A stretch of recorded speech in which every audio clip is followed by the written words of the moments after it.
And I'm nowhere near the chef, so you know. So you have to get over. Come scooch. Scooching. Okay, and I'm going to end up with a. No. Okay. Again. Smiling. Smile. Go. Okay. Yay. We are working really hard at not having that what the hell face when we start the show. Hello, everybody. This is Lee. And I'm Paul. And his relationship rehab here on We're Mingle working Media real hard TV. at actually being on this and Right. Not knowing 30 what's going seconds ago on. trying to, pop Advil and he's tired. I have a Yeah. backache. But it's Yeah. Red Day, obviously. It's National Wear Red Day in support of women's heart health. So hopefully Oh, we're... is that why we were doing it? Yes, that's why we're... Okay. He's so cute. I was wearing it because it says stud. That it says it over on this side, honey. Stud. Oh, it's gonna be a fun show Oh, today. yeah. I'm very excited. Let's see what we're showing. Okay, so then last week we didn't have our show because we were a little busy because we were celebrating our daughter's 18th birthday. Oh yeah. And we went on a cruise, and because some things didn't happen so great, I'm not going to mention the cruise line or anything like that. Yeah. But it was one of those very emotional trips. It started out. Oh yeah. Oh, it was really bad. Yeah. There was a lot of emotions. We had the whole family there. We had my parents were there. My brother was there with his family, his wife and 3 kids, and my sister was there with her husband and her son, and so it was like 15 of us all together. My 5 kids. My family, which is 5.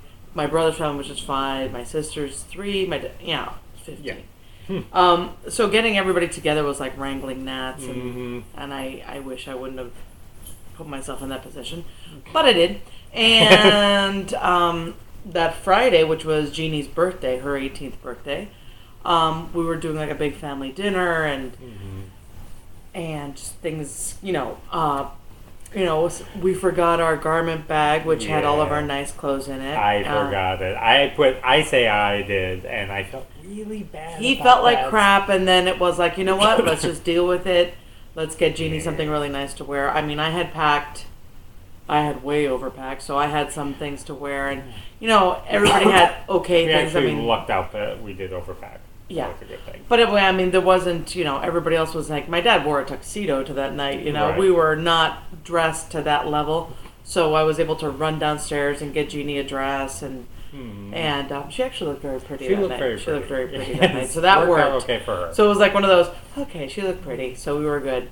But then the level of stress, and then one of the things that was that relax, let it go. You're just trying to make this perfect, and it was. It was, the whole weekend was trying to create this perfection, so this memory for her that, it wasn't really our place to create perfection. Apparently the memory that she will remember is like me blowing up at my father-in-law. Yeah, which has never happened. We've been married for 22 years. We've been together for 23 years, and Paul's never lost his shit with my dad, and he did, and it was like this. And the funny things, just to show how revered Paul is in my family, how loved he is in my family, everybody, except for my dad, did one of those, good job, Paul. Yeah, good for you, Paul. Had it been me, it'd be like, damn it, Lee, you just ruined everything. I thought it was like... It was interesting. Yeah, and he just kept looking at me, and I'm like, dude, you're cool, don't worry about it, Hi, Stephanie. So, that was fun. But then even then, my dad, he instantly forgave you. It was like one of those, ta-da, it was fall, no big deal. Yeah, that one just came out of the blue. That was like one of those, like drive-by, blow-ups. I didn't even know. It was like, whoa, hey. I had already told my dad to shut up. And more than once, and because he kept trying to make jokes about the fact that Paul had forgotten the clothes. Yeah. And Paul wasn't having it. Right, I wasn't in a joking it. mood on that topic. And it just really goes to show you, the level of communication in the family that Paul can, Yes. release energy and still be okay. Yeah. And that is definitely a testament to the health of my family, and I'm very proud of that. And I'm proud of him for, setting that very clear boundary that put everybody into shock at the table. My sister-in-law must have drank about 15 glasses of water because she was sitting right next to Paul on one side and I was on the other side. And she's just like, she goes, I'm just going to drink water. When you're in shock, you're supposed to have cold water. Cold water, something brings you like back that. into your body. Right. And so she was basically downing. Yeah. And she was in the bathroom the rest of the night. Yeah. But that was beyond that. It was really a good trip, though. Yes. After the tension. The first night was hilarious. I mean, it was just like, oh my god. And then after that, my parents went off, thank God, and we were able to, the rest of the family was able to cool out, and we had a lot of fun with our nephew. Absolutely. And a lot of fun with Mari and my sister-in-law and my brother George and my sister and my other brother-in-law Bob. Bob was very quiet. Bob was very quiet. But yeah, no, Georgie and Mari were, as always, very funny. And, and we had a very good time. And then, when was it that, it was Saturday night that Jeannie was having shots? Oh yeah, Saturday night, yes. Jeannie had a shot on which was, I was like, oh, my little girl, she cannot have that. She cannot do it. First of all, the shot tasted like apple juice, so it wasn't really a big deal. It's supposed to be like a Jolly Rancher thing. And it's still a shot. I didn't feel any alcohol. There was nothing in there. Unless my tolerance is... Well, it is. But still, it was our little girl having a shot. But Lord, you would have imagined that this girl had been doing this all her life. She popped that top, and she went, and I mean, there was no hesitation. There was no I don't know if I can do it. It was like, she is my girl. So proud, so proud. And they took movies of it, and I want to put it up. I want to put it up on our blog, just because it's fun, and because she's going to college next year, and she needs, a good, healthy resume. Of course, right. And this is our anyway, PR. But would that be respectful of her? I don't think she gives a rat's ass. I don't think so either. I think she's pretty proud of it, actually. So this week's topic, we're talking about manners and stuff like that, and the reason why we've actually talked about this before, within shows, we talk about it because it's almost like we're becoming a society of assholes. I don't know if anybody else has noticed. I know. If anybody else has noticed out there, it's like everybody's trying to, who could be the biggest asshole? And you could see it everywhere. You could see it, when you go out to eat, and, there's no more please and thanks yous or excuse me's, or, thank you for letting someone, cut in front of you or anything like that. And I'm surprised at how much, because Paul and I are very polite, and we're very, we tend to go overboard with those things because we like doing that. And you'd be surprised at how amazed people are when we do things like, no, go ahead and get in front of us or whatever. It's almost as if, we've given them a kidney, and, that's probably coming, but, it wasn't a kidney when I said, okay, you only have 2 things, I have 2 cartfuls, go ahead. Half the time they go into shock. Yeah, they do. They just don't believe that somebody would actually do that. And I know, where we live, it is definitely worse. There is no question about it. We wrote about it this week. Funny thing, the reason why we wrote about it is because they came up with the rudest city in the United States, and it ended up being Los Angeles, which we don't see it that way. I don't know if some of our viewers here are from LA. We're from LA originally, and we've lived here in Miami for 16 years. And every time we go back, we marvel at the level of niceness in Los Angeles as opposed to here in Miami. So I don't know, where these people got the idea that LA is so rude. As a matter of fact, we're moving back to to California because it was so nice. Yeah. So one of the things that they cited is that in Los Angeles, they tend to give the finger a lot more easily than anywhere else in the country. Now, personally, I find that to be, I don't find that to be that rude. No, that's just expressive. That's expressive. I don't know. I mean, maybe my tolerance level is a little bit different, or maybe my evaluation of what's rude is different than everybody else's. But I find that less rude than not even acknowledging me when I'm trying to merge and pretending that I don't even exist. And that's what they do here. There's no way, no one, and I'm saying that with clarity here, no one lets you in here. If you need to merge, you're going to merge because you want to merge. No one's going to stop and let you in. So you have to actually be the jerk and cut somebody off, because they force you into that. There's no, you could sit there and when we first got here, I would wait forever. Yeah. Waiting for somebody to slow down to let me in, because the traffic here is not like back in LA. The traffic here actually stops. It just dead stop. Right. Because nobody lets anybody in. Right. They do things like close freeways and that kind of stuff. Oh, yeah. I don't understand. And there's only 3 of them. Yeah. So that's a big deal. Yeah. So it's not the same. But yeah.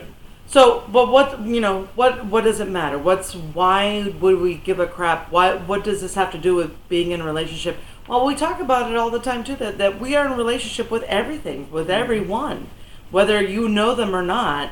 It's like, I might not know my neighbors, but we are in a relationship. By just sheer proximity, we are in a relationship. We're in a relationship because we're human beings. We're in a relationship because we have to share the same street and the same services and things like that.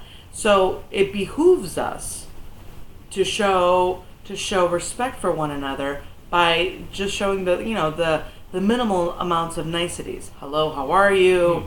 No, go ahead and I'll handle that for you. Whatever it is,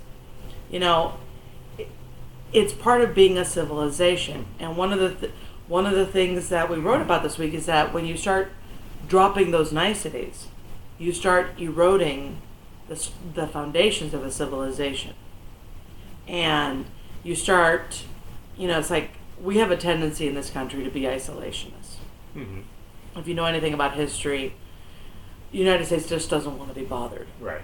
Until they're bothered. You know what I mean? It's like, you look at every war, it's like, no, it's not my thing, until they blow one of us up. And then it's how dare you? Yeah, exactly. So, because we have that mentality, when we are stressed, like right now we have economic stress, we have, generalized stress, because we are in weird times. We have the economy as it is. We have this overwhelming sense of something's not right, and something's going to happen, because we're still suffering from PTSD from 9/11. We know that terrorism is imminent, and it's all there. So as soon as we become stressed, we tend to cocoon ourselves, and as we cocoon ourselves, the niceties go out the window. It's like, screw my neighbor, screw the guy trying to cut in front of me. I'm more important, and it becomes a self-preservation tactic. And if you've ever watched movies like Mad Max or anything having to do with post-apocalyptic stuff, you see that everybody becomes this paranoid, isolated unit. Right. And I know that I'm blowing this out of proportion, but that is the psychology of man. As soon as we become a little stressed, it's screw the other guy, and me first. I don't think you're blowing it out of proportion, because you said that it behooves us to have good manners. I say that it's even more than that. I don't think this is a nice option. I think this is a benchmark of what makes a civilization. Right. And this is the way we can tell. Why a civilization survives. Right. It's because we have to work together. And the only way to work together is when we're nice to each other.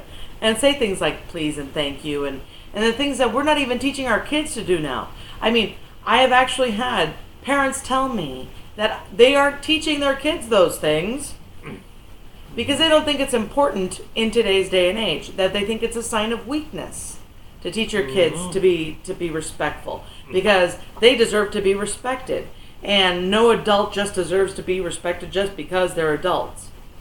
Now, that's somebody with a huge trauma in their background, obviously. You know, it's like, honey, don't tell me, tell your therapist, because you've got a problem. Big time. Big time problem. But, you know, it's like, okay, Paul and I both went to Catholic schools. You know, I don't know if that has anything to do with our ability to be respectful, but, you know, once you've been smacked with a ruler a couple times, you remember to stand up when the you know, the person of respect comes into the room, and you know, say good morning and good afternoon, good evening, and all that good stuff, and that's how we, you know, that's partially where we learned it. And I was raised in a Hispanic household, and in Spanish, you actually have different language of respect. You know, there's a whole different form of, you know, verb tense when we deal with somebody that we respect. I mean, that's the extent to which, you know, there's deference to authority or to somebody of age or something like that.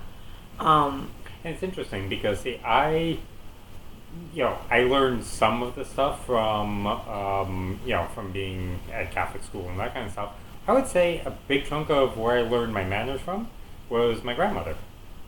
You know, I had a grandmother who was very participatory in my life. She was the older generation, and she pretty much actively, you know, taught me manners, things, and like old school stuff. You know, the man should be walking on the curbside when you're walking on the street, keeping the woman away from the oncoming traffic. Instead of dangling me out like you usually do. So they don't get dirty. Yeah, keep you clean. Yeah, because, you know, the horse and carriage is going to be what part of old school did you miss? I said old school. Is it really light in here? Because I look purple. But then again, I am a little tan. Going up and down, and you are a little bit tan. That's true. It's not really tan. You know that rule? Yeah, I mean, that's the... It's from the horses. Right. It's from the horses and such. But things of that sort. I mean, you know, putting my arm a certain way so that she could keep hers on it. I learned that kind of stuff. And he doesn't really do that. He just wants me to keep my hand in his back pocket. You will. Grandma didn't do that. No. And we're happy about that. Yeah, we're okay with that. No, I mean, I was... And it's funny because it was never something that, you know, oh, you better be that way with. You just learned it and you just did it. And it wasn't... I was never threatened to be nice. I just was. True. You know, it was just like something that was taught. You know, and in Hispanic household, when somebody comes to your house, you go to the door. Everybody goes to the door. You say hello. You give them a kiss. You know, how are you? And you know, of course, in our world, it was "Cómo está?" and all that stuff. Yeah, see, we've kind of gone back and forth with, you know, amongst ourselves, actually, and with our relatives, about whether or not the kids should be, you know, forced to kiss whoever hello when they come in. You know, should they be forced to say hello, or can they do the shy stuff? I think that you and I have pretty much gone down to they're not allowed to do the pretend shy stuff. Not to the point of being rude, at least. That's just not, it ain't working that way. No. And I think that, you know, honestly, I think that that's caca, too. I don't think that, it's not, when we allow our kids to do things like that, like say, oh, I'm so shy to say hi. If you are, first of all, we are present parents. If I have any kind of feeling that my child is uncomfortable around an adult because he and or she is inappropriate, then I would never ask my child to kiss them. No.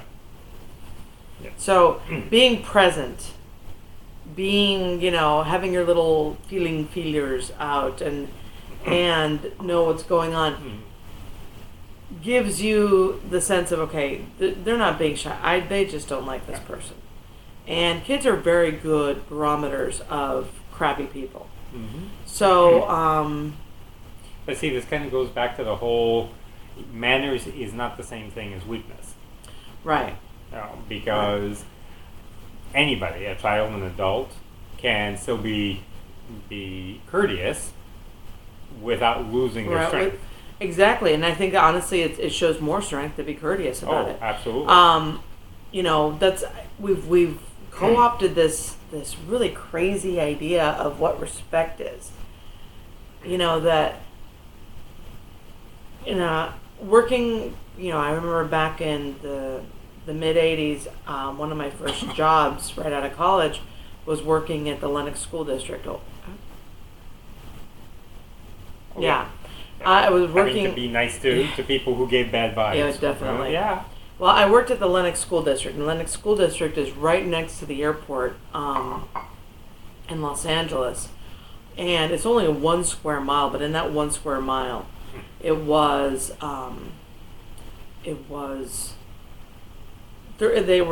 13 gangs represented, and it was a tough area. It was a very tough area. It was a nasty area. And why am I talking about this? The idea of respect was such a big deal. That we're talking like 1986. So that's really when the whole idea of, he's disrespecting me or she's disrespecting me started taking on a different meaning. So there we were, as teachers, we were pretty much at the mercy of the gangs. And one of the things that the district did was they would bring the gangs together at the beginning of the school year and set out a treaty saying, okay, so from this hour to this hour, you guys don't bother us. And, you make sure that we're okay, we're protected. And then at this hour of the afternoon, the campuses are yours again. But please don't hurt anything. And it was showing them what they felt was respect, and then we had to follow along with it, and out of respect, we weren't allowed to wear certain colors, out of respect, and then it was like this very weird idea of what respect was. And it wasn't respect as much as it was subservience, and, and the difference between bowing to somebody and keeping your eyes on them and bowing to someone and showing them the top of your head. It's like there is worlds of difference between that. I can bow to you and look in your eyes and say, I respect you and I honor you, but I am not less than you. And there's the bowing your head and keeping your eyes down and saying, I am less than you. And in their eyes, if we did not bow and put our eyes down, that was a sign of disrespect. Because we were not making them more than us. And that's where I really got that, it started to make sense. This whole like deterioration of society started making sense. We've corrupted the idea of what respect is. Honoring one another and saying, wow, you're just an amazing person. That doesn't make me less. But, but some people don't find respect to be respectful unless you are saying you are less. Oh. Mm-hmm. Get what I'm saying? This is a big deal because this is where manners come in. If I do things like, no, go ahead, and I'm not being less, actually I'm being more, and saying, I can wait, but because I honor you, you can go in front of me. I'm not more than you, you're not more than me, but I'll give you you get to go first thing, so this is a really, it's an emotional subject. It's really, this is all tied in with crap like power and control, which is basically the basis of any, violent situation. Power and control is what we look at when we look at domestic violence. All of this comes back to simple respect. Mm-hmm. And, simple respect isn't so simple anymore because we've just bastardized the word to such a level. I mean, working with domestic violence, I used to work with specifically the men who were arrested for domestic violence. I worked with them for many, many years. And many a times those guys tried me. And many a times I had to find the way of regaining control of groups. And I'd be sitting there in a group of like 15 men and me. Nobody else, no prison guard, this was in an office, in suburbia actually. It's actually the office where I worked in, it was in Torrance. No, it wasn't Torrance. Torrance, Redondo Beach. It was right across the street from El Camino College. And I'd be in a room with 15 guys who ranged anywhere from being 5 foot and 100 pounds soaking wet to huge men, muscular men who could have easily, I remember the first guy who tried me, one of his fingers, 2 of my fingers was one of his fingers, okay? So he was a huge guy, and he actually was a boxer in Mexico and all this stuff. And one of the things that you do in these kind of groups, in these process groups, is discuss what you did, and go into detail about what you did, what led up to it, what were the feelings, were you drinking, were you tired, were you hungry, were you, what was going on with you when you snapped.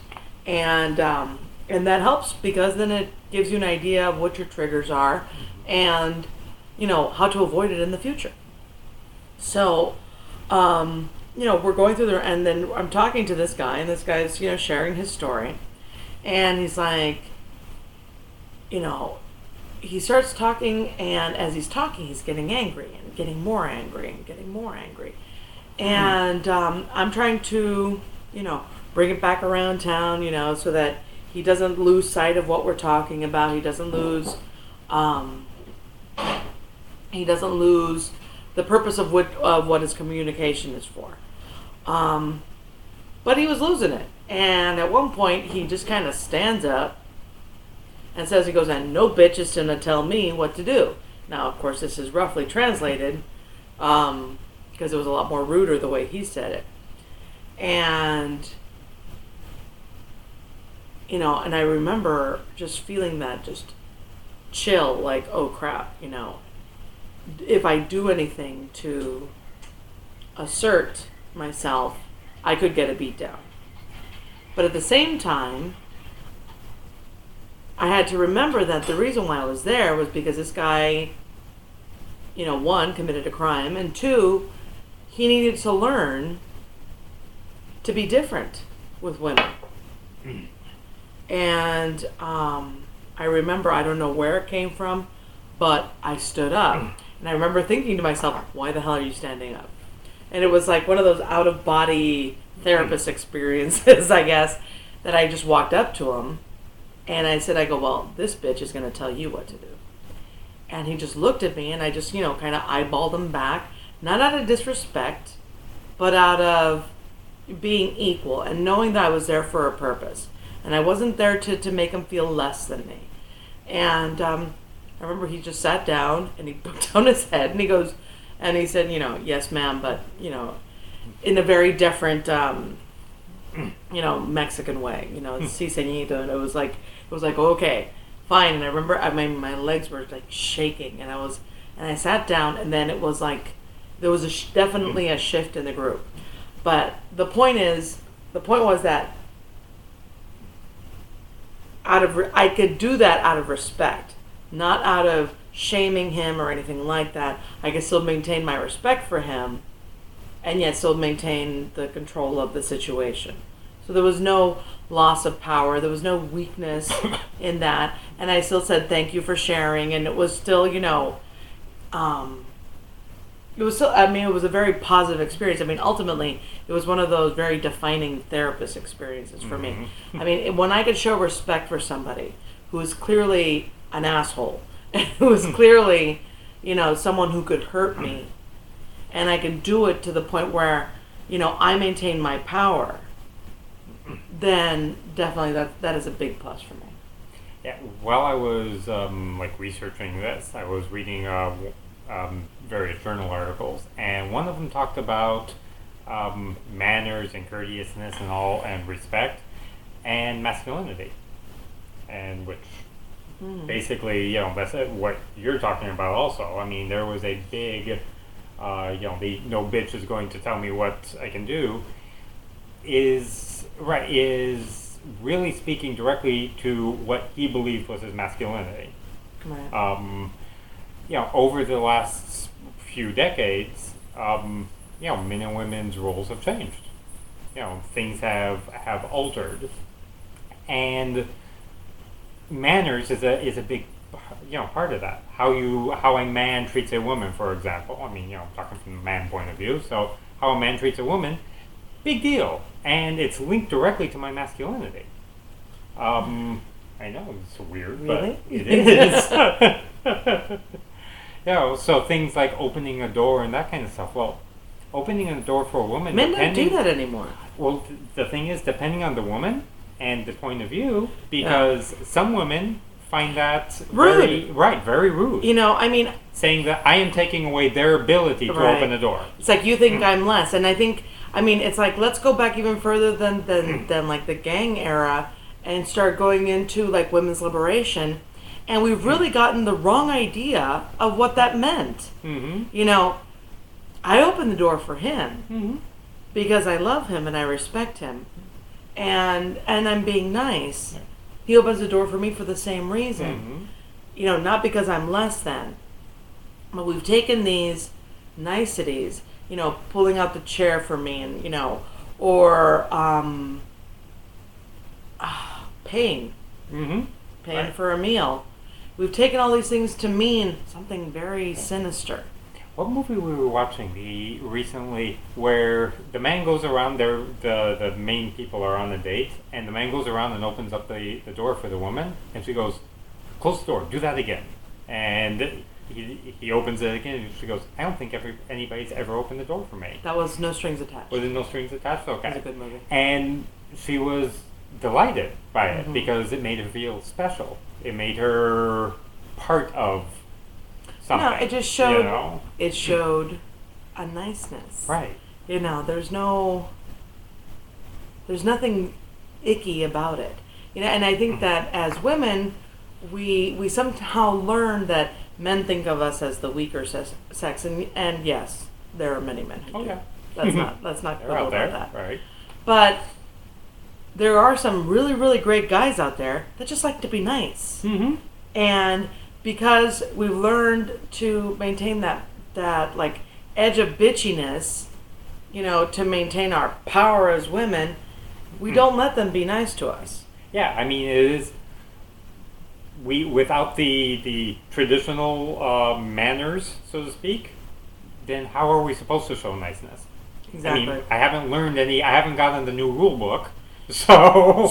let's get out of society and let's get into marriages now. As a therapist, okay, I used to do like premarital counseling. I used to do sex therapy and marriage therapy and things like that. You can figure it out watching them eat. Yeah. One of the ways that people identify newlyweds is because they're nice to each other. I mean, that is the number one way that people identify newlyweds. Yeah. It's not because they're all over each other, it's because they're nice to each other. Yeah. And how screwed up is that? How screwed up is it that the only time you're going to be nice to your spouse is the first couple of years of marriage? When they've done studies and to decide, to figure out how long people have been married, they look at, the number one factor that they look at is the pleasantries, is the niceties. Do they say please? Do they say thank you? Do they do nice things for each other? And it seems that, even in surveys of marriages, that in the beginning, we do that all the time. And as we get, into the later years of marriage, once you pass like 3 years, it's like all bets are off. The please is gone, the thank you's gone, doing nice things, maybe around Valentine's Day, which is coming up. And that's about it. Anniversaries, if you remember. Right. If you remember, if you have time. We grew up, we're in our 40s, so we grew up with all those, staged mom and dad shows. Like we had Bewitched, and we had Brady Bunch, and we had, all those other things. And undoubtedly what would happen, at least once a season was Daddy would forget the anniversary. Exactly. And have to scramble around. And how do you find... And then, you grow up knowing that your man is never going to remember your anniversary. And then, when you stop to think about it, and this becomes almost an ingrained thing that it. They still make commercials about, oh my God, you forgot the anniversary. Or here's ways that you don't forget your anniversary. Or her birthday, or something like that. You grow up as a woman thinking, okay, this is a normal thing. It's a normal thing for him to take for granted that I'm going to cook dinner for him. It's a normal thing for her to take for granted that I'm going to do this for her. And we grow up thinking that this is a normal thing. And we grow up thinking that this is what normal marriages do. And what we come to find out is that that's not normal. It's what is being portrayed and what unhealthy is. This is where the media definitely has influenced us in how we relate to our partners. And, the anniversaries aren't important. Now, in our case, we don't usually, we never really made it a big habit to celebrate our anniversary because it's right after the new year.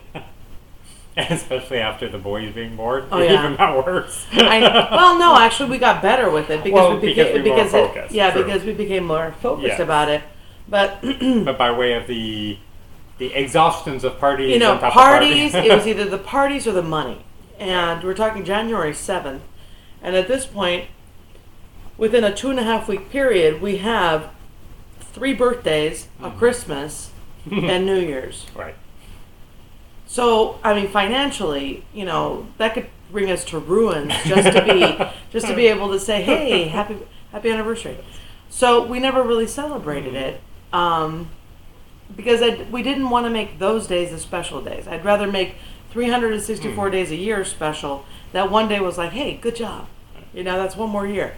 But it was not that big of a deal. So and I think that's like almost like, bucking the media. Saying, you know what, I know that you think that we have to make this big deal about our anniversary. I know that you think that he should be coming home with flowers in hand and a box of chocolates on Valentine's Day. But you know what? We're not playing that game.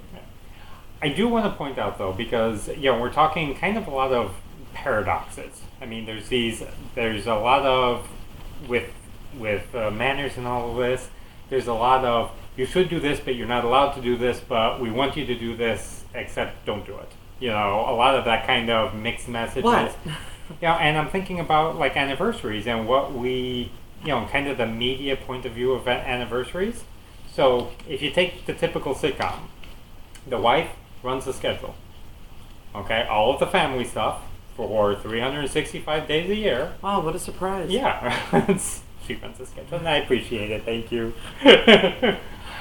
But I think about it. You run the schedule. This is your control. This is your thing. Except for that one day a year where I'm supposed to remember it, and you're not going to tell me that I'm supposed to remember it. Okay. And but you're going to get pissed if I don't remember it. Oh yeah, and the thing is that women, you're taught not to tell them. Yeah. You're running the schedule and you don't tell them. I tell them things like a month in advance. Hey, honey, our anniversary's going to be here in a month. Really? It's that would be a logical. Exactly. Yeah. That's another thing. It's like if we go back to the women's lib thing. It's like work to your strengths. You got to work to your strengths. The idea that I don't think I'm very good with money. I don't think that I'm not relaxed with money. Right. You're That's good what with I'm money. I'm good with money. I'm just not relaxed with money. I don't spend money. I very rarely spend money. But I don't feel relaxed with money. So he handles all that. And then when I tell women that, they're like, what? You let him? What? Huh? Yes, I do. You know why? He's my husband. I love him. I trust him. Mm-hmm. And I say thank you, baby, for doing that. And this is not a thing of I'm taking her power because I'm controlling the money. He does take my money. Yeah, well, I do. If there's like a couple bucks on the thing, I'll take that. Mainly because I don't have any. Anyhow. If you worked. That's true. Ride or go tails. That's my job. Anyhow, I'm not taking her power or any of those kind of things. I'm just allowing her a night's sleep because I didn't sleep before. I wasn't sleeping. I wasn't sleeping when I dealt with the money. So, dealing with the schedule, he can't because he has no concept of he doesn't have an idea of. He doesn't do things like 3 months from now, March this. What day is that? Oh, that's a Wednesday. Yeah, I can do that. I could do that because I have a weird Rain Man way of doing those things, So I'm good with that. I keep the schedule. I know where the deadlines are coming and things like that.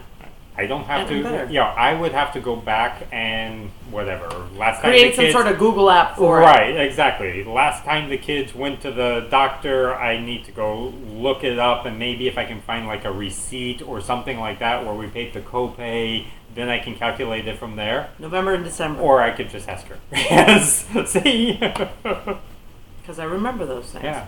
But this is, actually, we're straying a bit from the topic. But the idea is, we've been married for 22 years. Mm-hmm. And I'm not saying that we are the example of perfection. What I am saying is that we are. That we're not your normal couple because we do say please and thank you. And, we were talking to someone recently about this. And I said, that Paul always says thank you after sex. Mm-hmm. I always say thank you. Very appreciative. And why wouldn't you say thank you? Only right to say thank you. Why wouldn't you say thank you after sex? Mm-hmm. And you're welcome and, it's just nice, I want to show my gratitude because I would like to do it again. Exactly. And you feel good about it, It's like, there's no question then about, was this good for you? Or, thank you. Thank you. Oh, you're welcome. Thank you. And it almost sounds like, we're actually conducting business. I think I wrote about this on, was it on Monday? That I said, yes I said something about, and then he leaves the money on the nightstand and then he leaves. No, but the point is that, we need to say those nice things, It's like he brings me coffee in the morning. Thank you, baby. Mm-hmm. He does it for me. And it's very nice, and it's wonderful, and I thank him. And when I make him something yummy, it's like, he goes out of his way and he does it in front of the kids so that they see it too.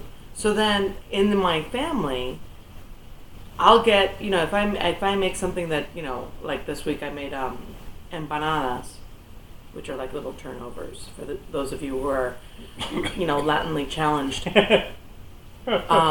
But they were really good. Oh, they were and, I got, I don't know how many thank yous that night. Yeah. And didn't I have some oars? But the beauty of it is that, you feel appreciated. And it's not something that, it's not, it's only coming to me in Spanish. The word that I'm looking for, it's not a duty to do it. It's a pleasure to serve. And, I think that we've gotten into this idea that serving in any capacity is demeaning.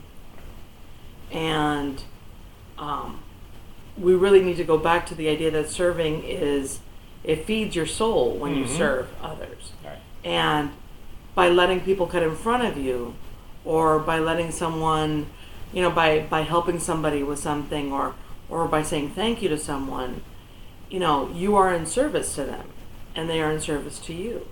And as human beings, if we go into like the religious and the spiritual aspect of it, in Hinduism they have a beautiful ideal called seva, and it's about giving to others and being in service to others without anything in return, and that the service is enough for you.